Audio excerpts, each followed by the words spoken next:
Sveiki visi, šiandien eksplorinam apleistus pastatus Druskininkuose. Taip, tai yra pirmoji dalis eksploringo, nes darysim ne vieną video. Tai va, kaip matot, jau įlipom į pastatą. Iš tikrųjų, čia yra baseinas, didelis baseinas kažkada tai buvęs, tokia salė apleista, tikrai vietos labai daug. Aišku, šitas baseinas, kaip matot, žiauriai staigiai gilėja, o gylis iš viso čia nežinau kiek 4 metrai gal maždaug.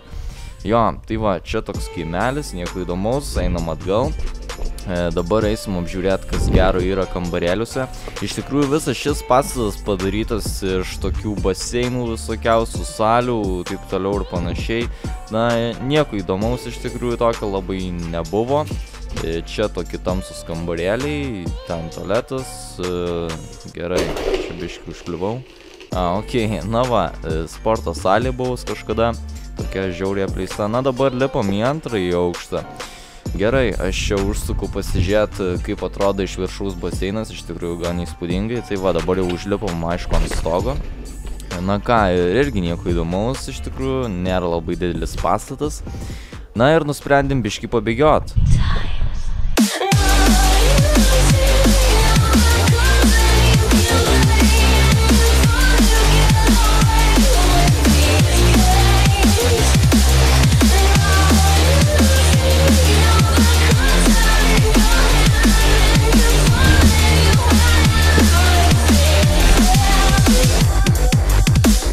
Tai va, biškį apšilom ir nusprendėm užlipti į vandens bokštą. Tai čia ir pabaigsim. Jeigu patiko šis video, spauskit like, prenumeruokit, komentuokit. Na ir žinoma, pasakykit savo nuomonę, ar patiko šis video, ar norėtumėt daugiau tokio tipo video. Netgi sukurtumėm ilgesnius. Čia toksai kaip pabandymai buvo.